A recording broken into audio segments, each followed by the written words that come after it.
ফতেপুর মঙ্গলদ্বীপ ক্লাবে 23 বর্ষ সরস্বতী পূজা উপলক্ষে এক গুচ্ছ কর্মসূচি। আরামবাগ থানার ফতেপুর মঙ্গলদ্বীপ ক্লাবের উদ্যোগে সরস্বতী পূজার পাশাপাশি বেশ কিছু কর্মসূচি পালিত হয়। তার মধ্যে অন্যতম বসে আঁকো প্রতিযোগিতা, সঙ্গীত আবৃত্তি, অঙ্ক, শঙ্খধ্বনি, musical chair, quiz, hitting the wicket ইত্যাদি প্রতিযোগিতা। এছাড়াও ছিল রক্তদান শিবির। বর্ধমান মেডিকেল কলেজ হাসপাতালের ব্লাড ব্যাংকের পক্ষ থেকে এই শিবির থেকে রক্তদাতাদের রক্ত সংগ্রহ করা হয় বলে জানিয়েছেন এই ক্লাবের পরিচালনায় থাকা তমাল মণ্ডল, স্বরূপ রায়, অতনু পাল, শুভম মণ্ডল সহ অন্যান্য সদস্যরা। পুজোকে কেন্দ্র করে সাংস্কৃতিক অনুষ্ঠান, বিশেষ করে বাউল গানের রসসাধন করেন উপস্থিত মানুষজন। মায়ের ভোগও বিতরণ করা হয় বলে জানা গেছে। আরামবাগ টাইমসের রিপোর্ট।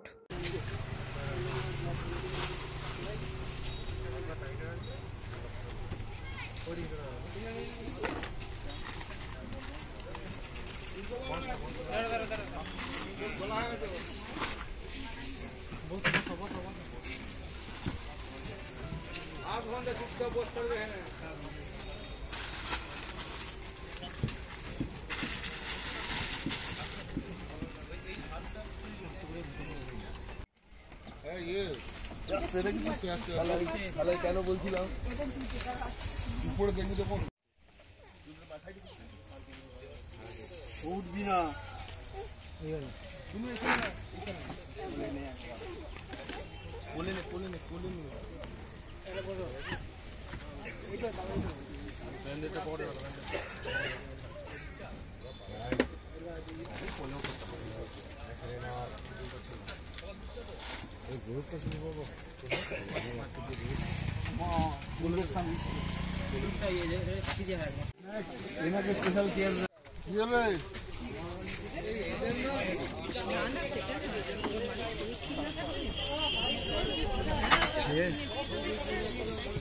হ্যালো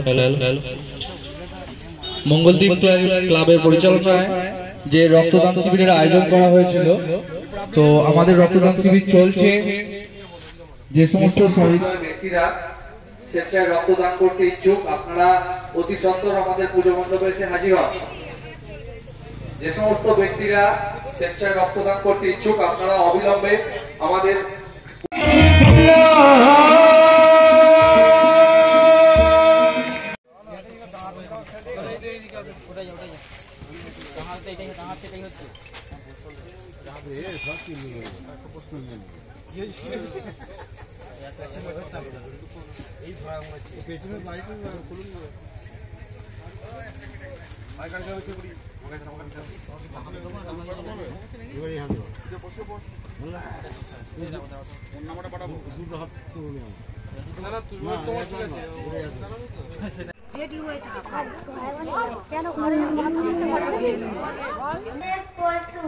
বলতে পারো সরস্বতী মস্ত কেন সম্মান?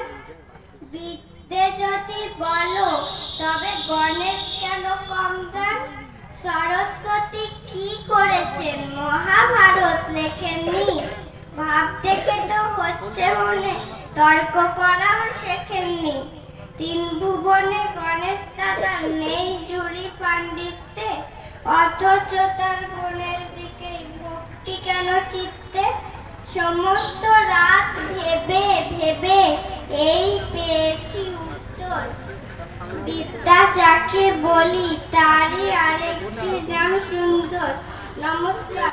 পড়া শিক্ষা করা ভবানী প্রতাপ মজুমদার, সত্যি আমার সরস্বতী সবার তুমি নমস্কার। শিক্ষা নিয়ে সত্যি লোক আজকাল খুব সমস্যা। কেজি 2 এর শিশুর কাছে কেজি 10 এর বই,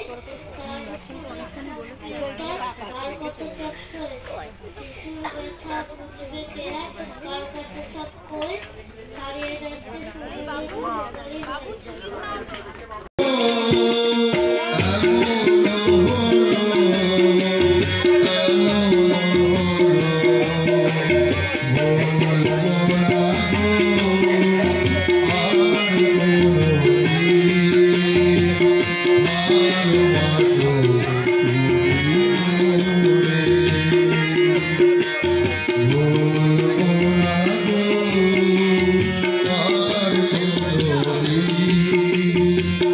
ভালোবাসো তুমি মোরে।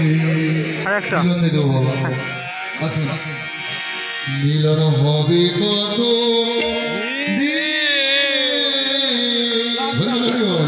না না এই যে